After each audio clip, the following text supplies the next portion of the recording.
Bonjour à tous et bienvenue dans cette nouvelle vidéo d'analyse. Aujourd'hui, on va les reprendre. Ça faisait un petit moment que j'avais arrêté ces vidéos d'analyse depuis plusieurs semaines déjà. Et aujourd'hui, on va reprendre avec une analyse long terme du Bitcoin. Ça faisait aussi longtemps que je n'avais pas fait d'analyse long terme sur le Bitcoin. Donc, je vais en profiter de ce début de mois pour vous présenter les traditionnels indicateurs, leur état actuel et la situation du Bitcoin, si on est dans une situation favorable pour investir ou pas. Alors, vous allez voir, il y aura plusieurs indicateurs que je vais présenter tout au long de cette vidéo. Pour ceux parmi vous qui êtes nouveaux sur cette chaîne YouTube et qui n'avaient pas l'habitude de voir ce type de vidéo, sachez que les indicateurs que je vais vous présenter, j'ai déjà fait plusieurs vidéos dessus qui expliquent comment les utiliser et comment ils ont été construits. Donc on vous mettra toutes ces vidéos soit en description de celle-ci ou bien vous pouvez les trouver sur les différentes playlists de cette chaîne YouTube. Alors on va commencer avec le premier indicateur, c'est la régression du Bitcoin. Donc c'est tout simplement ici un canal sur lequel évolue le Bitcoin depuis un peu plus de 10 ans. Ce qu'il faut retenir, c'est qu'il y a trois droites importantes en fait. Il y a celle qui est tout en haut, la rouge, c'est une droite de résistance.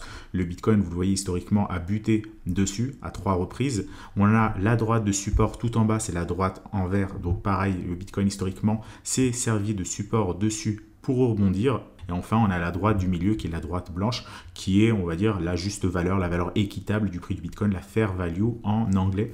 Donc, c'est la valeur moyenne, la valeur que devrait valoir un Bitcoin historiquement, si on se base uniquement, évidemment, sur les mathématiques, bien évidemment. Parfois, le Bitcoin, il vaut 2 fois cette valeur, parfois, il vaut la moitié de cette valeur, mais c'est une valeur moyenne observée historiquement, mathématiquement, sur les 10, 11 dernières années sur le prix du Bitcoin. Alors, on va tout de suite zoomer et regarder dans quel état on se trouve depuis l'année dernière et cette année. Donc depuis le début de l'année 2021 où le Bitcoin était grosso modo à 50, 60 000 dollars, vous voyez, il n'a pas fait grand chose. Il a tout simplement rangé. Mais pendant ce temps-là, le canal long terme, lui, il continue de monter. Alors, c'est pas la première fois que le Bitcoin range. Là, vous voyez, par exemple, sur cette phase de juin 2018 à novembre 2018, pendant plusieurs mois, le Bitcoin a rangé, mais le canal haussier a continué à monter. Donc là, c'est exactement la même chose qu'on observe. Le Bitcoin est en train de ranger, le canal, il monte. Alors, pourquoi le canal monte? Parce que le canal représente la tendance très long terme du Bitcoin, qui est une tendance haussière. Alors que le fait que le Bitcoin range pendant quelques mois, c'est plutôt une tendance moyen terme, on va dire, voire moyen long terme, mais pas la tendance très très long terme de plus de 10 ans de création du Bitcoin. Donc, vous le voyez, le Bitcoin a rangé, le canal est monté, donc ça veut dire quoi? Ça veut dire qu'il est plus intéressant d'investir sur le Bitcoin maintenant que ça ne l'était il y a un an, par exemple. Surtout que le Bitcoin, depuis un an, il a à peu près perdu la moitié de sa valeur. En tout cas, depuis mars 2021, il était à 60 000 dollars. Aujourd'hui, on n'est pas loin des 30 000, 35 000. Vous voyez, on est même à 38 000. Donc, grosso modo, j'arrondis sur les chiffres, il a divisé sa valeur par 2. Donc, c'est plus intéressant d'investir évidemment maintenant qu'il y a un an. Alors, également au niveau des valeurs, on a la résistance ici, 178 000 dollars sur le prix du Bitcoin.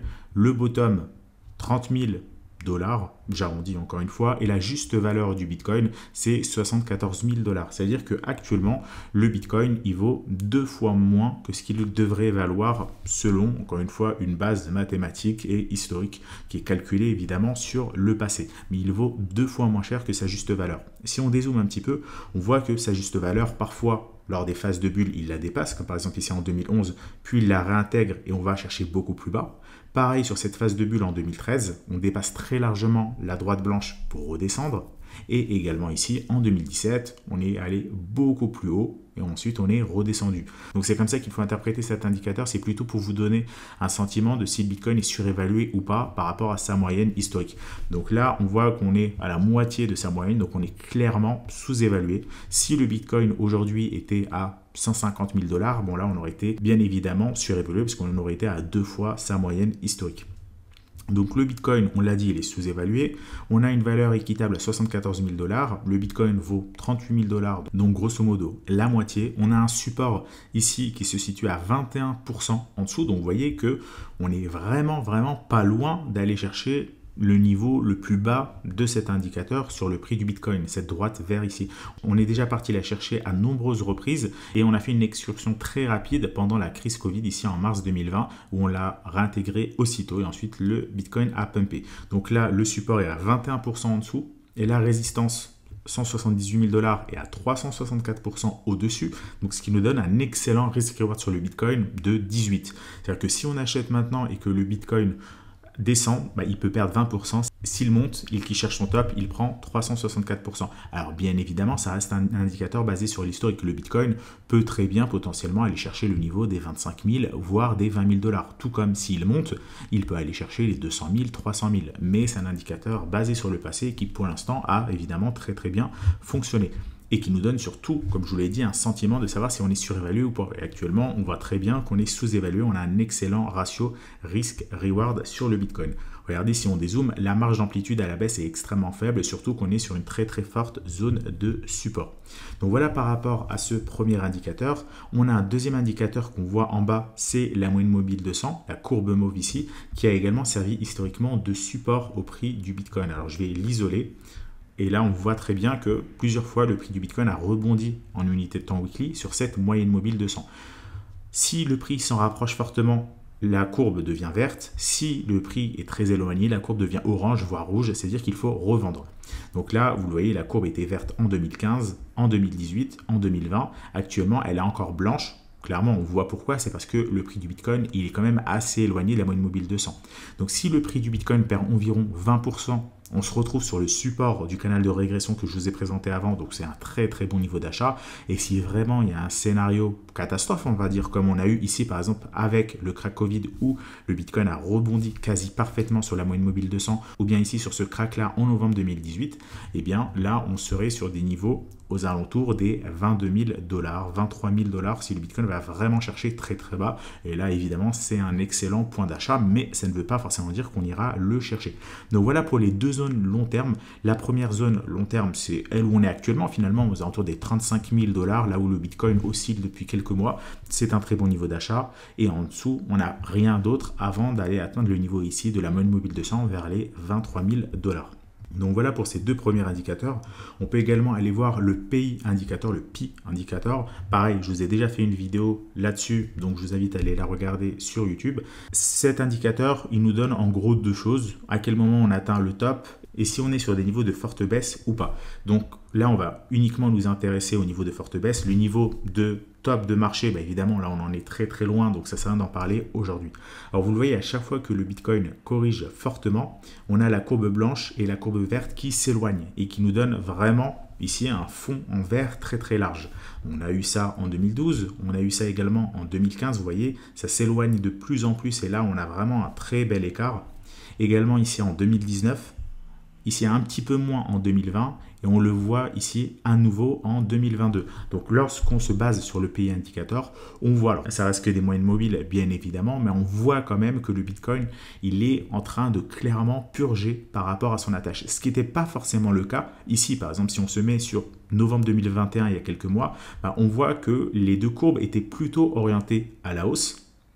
Ce qui n'est pas le cas lorsqu'on purge réellement. Vous voyez par exemple ici, les deux courbes au début de la purge sont orientées à la hausse et puis elles redescendent. Donc là, on était sur une belle baisse. C'est exactement à peu près la même chose qui se passe ici qu'en 2013. Alors que là, on a eu la première baisse sur le Bitcoin, moins 70%. Là, on a un début d'espoir, mais les courbes sont toujours orientées à la hausse. Et puis là, on a une forte baisse. Donc là, on a eu sensiblement la même chose. On a eu une forte baisse sur le prix du Bitcoin. Il a perdu à peu près 56% de sa valeur. Mais les deux courbes étaient toujours haussières. Et seulement maintenant, elles sont en train de baisser.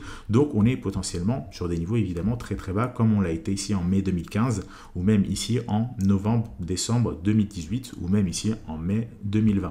Donc, on voit qu'avec cet indicateur, on est clairement en train de purger sur le Bitcoin. Alors, on ne sait pas combien de temps ça va continuer. Ça peut continuer 1 mois, 2 mois, 3 mois. Mais on voit que le plus gros de la purge est évidemment derrière nous et non pas devant nous. Donc voilà par rapport à cet indicateur. On va continuer avec un autre indicateur, le stock to flow. Alors je vais un petit peu vite pour pas que cette vidéo soit trop longue, mais après vous pouvez la revisionner une seconde fois si nécessaire. Donc l'indicateur stock to flow, c'est ici la courbe en jaune et on a évidemment des droites verticales ici qui sont les halvings sur le prix du Bitcoin. Donc le prochain se situe aux alentours de mai 2024, c'est pas tout de suite, donc on va pas forcément en parler maintenant. Ce qu'on constate, c'est que, là pareil, j'ai déjà fait une vidéo assez longue sur YouTube d'une 40aine de minutes pour vous expliquer comment fonctionne le stock to flow. Je vous invite vraiment à aller la voir. Cet indicateur, comment on peut s'en servir? Eh bien, on peut s'en servir un petit peu comme une moyenne du prix du Bitcoin. On voit que le prix du Bitcoin, systématiquement, va chercher le stock to flow, corrige en dessous, remonte au-dessus. Et là, on voit, on est très clairement en dessous du stock to flow. qui est actuellement vers les 110 000, 115 000 dollars. Donc idéalement, si on se base encore une fois sur l'historique passé du prix du Bitcoin, il faudrait à un moment donné qu'on passe au-dessus du stock to flow. Vous voyez, entre chaque période de halving, le prix du Bitcoin est monté drastiquement au-dessus de la courbe jaune. On a eu le cas ici en août 2011, on a eu le cas en décembre 2013, on a eu le cas ici en janvier 2018, plutôt décembre 2017. On est monté bien au-dessus de la courbe jaune pour ensuite redescendre et purger. Donc là, on peut s'attendre au même scénario avant 2024, donc pendant cette période de halving 2020-2024, pour aller chercher beaucoup plus haut. Par exemple, le niveau des 200 000, 300 000 dollars, c'est tout à fait raisonnable de penser qu'un Bitcoin irait à ces valeurs-là. Et ensuite, avoir une purge d'ici au prochain halving, donc d'aller peut-être redescendre à 70 000 dollars, qui nous paraissent aujourd'hui beaucoup, mais peut-être qu'une fois que le Bitcoin sera à 300 000, ça paraîtra plus grand-chose. C'est comme aujourd'hui, finalement, le niveau des 15 000 dollars. Il y a quelques années, ça semblait beaucoup. Aujourd'hui, ça semble vraiment ridicule. Donc, ça pourrait exactement faire le même phénomène. Donc ici, un scénario qui pourrait aller chercher les 200, 300 000 dollars, un scénario haussier sur le Bitcoin qui peut aller chercher les 200 000, 300 000, c'est absolument quelque chose à envisager. Ça paraît pas du tout irréaliste pour ensuite purger avant 2024, avant le prochain halving. Donc voilà pour ces 4 premiers indicateurs, j'en ai 2 autres en bas. Donc le premier indicateur, c'est la rentabilité des mineurs de Bitcoin. Le second, c'est le multiple de meilleurs. Là, pareil, j'ai déjà fait plusieurs vidéos là-dessus. Rentabilité des mineurs de Bitcoin, qu'est-ce qu'on constate? Eh bien, on constate qu'on est en zone verte. On n'est pas tout en bas non plus. Il y a une petite marge de baisse, tout comme c'était le cas il y a quelques mois et tout comme je venais de vous le dire au début de cette vidéo. On peut aller encore perdre 15-20% sur le prix du Bitcoin pour que tous les indicateurs en même temps puissent baisser. Mais si ça ne baisse pas, eh bien, ça ne baissera jamais et le prix remontera et on aura loupé le train. Donc, c'est aussi là où on voit que c'est important d'investir par palier, par DCA, un petit peu avant, un petit peu maintenant, un petit peu après. Voilà, vous étalez au fur et à mesure sur des bons niveaux. Et plus le prix baisse et plus on met une cartouche plus élevée, ça permettra justement de moyenner son prix à la baisse. Alors évidemment, on ne moyenne pas son prix à la baisse sur n'importe quoi. On ne moyenne pas son prix à la baisse sur un shitcoin. On moyenne son prix à la baisse et on est convaincu que le Bitcoin ira chercher des niveaux beaucoup plus hauts, qui sera toujours là dans 10 ans, etc. etc. D'accord? Donc, il ne faut pas confondre une moyenne à la baisse stupide sur un shitcoin et une moyenne à la baisse intelligente où là, on essaie d'investir par palier, par DCA. Donc ici, rentabilité des mineurs de Bitcoin, on est en zone verte, donc c'est encourageant, on est loin d'être en zone rouge comme c'était le cas ces dernières années, à plusieurs reprises. Et on a également le multiple de meilleurs, hop là je vais zoomer, on est en dessous du niveau ici de la droite jaune, à peu près le niveau des 1,2. On est bien en dessous, on n'est pas non plus très proche de la zone verte, on était très proche de la zone verte en début d'année, vers la fin janvier, et là on est en train de remonter un petit peu. La fin janvier, c'était la période à laquelle le Bitcoin, vous voyez, était descendu ici, chercher le niveau des 34 000 dollars environ, donc c'est un tout petit peu plus bas que là où on se trouve actuellement, ce qui veut dire que si le Bitcoin perd encore 15-20%, ça pourrait l'amener sur des niveaux situés aux alentours des 31 000 dollars. À 31 000 dollars, on serait sur un gros support, on aurait les différents indicateurs qui seraient vraiment bas et potentiellement une moyenne mobile qui deviendrait peut-être verte parce qu'elle aura le temps de se rapprocher du prix, le prix aura le temps de se rapprocher d'elle, les deux se rapprochent mutuellement finalement pour qu'on ait à terme une moyenne mobile qui change de couleur et qui devient verte par rapport à l'indicateur que je vous ai montré tout à l'heure. Alors on en est encore très très loin, on va essayer d'observer le prix, mais sachez qu'on est encore une fois sur des très très bons niveaux d'achat sur le prix du Bitcoin dans une optique d'investissement long terme. Si on veut trader, comme je vous le disais dans la précédente vidéo d'analyse qui remonte maintenant à quelques semaines, c'est absolument pas intéressant parce qu'il n'y a pas de volatilité. La volatilité est au plus bas. On est sur des niveaux très risqués. Le Bitcoin consolide, mais il peut très bien casser le support et aller chercher beaucoup plus bas ou bien rebondir et monter. Mais évidemment, dans une optique de trading, ça c'est quand même quelque chose à éviter. Dans une optique de trading, on essaie d'être dans le sens de la tendance, essayer de ne pas jouer au loto. Actuellement, la tendance, elle est neutre, voire baissière à court terme. Donc l'idée en termes de trading, c'est tout simplement, comme je vous le disais il y a quelques semaines, de rester patient jusqu'à ce qu'on reparte sur des vraies tendances haussières sur les différentes crypto-monnaies, et notamment sur le Bitcoin, comme ce qu'on a eu ici fin 2020. Donc, dans une optique de trading, il vaut mieux rester à l'écart. Par contre, dans une optique d'investissement, c'est intéressant d'en accumuler parce qu'on est sur des très bons niveaux d'achat. Voilà par rapport à cette vidéo d'analyse. J'espère que vous intéressez, que vous avez appris des choses. Si c'est le cas, n'oubliez pas de laisser un like sous la vidéo. On essaiera de vous mettre en description le lien des différentes vidéos auxquelles j'ai fait allusion dans celle-ci avec les différents indicateurs. Je vous souhaite à tous une excellente soirée et on se retrouve la semaine prochaine pour une nouvelle vidéo sur YouTube.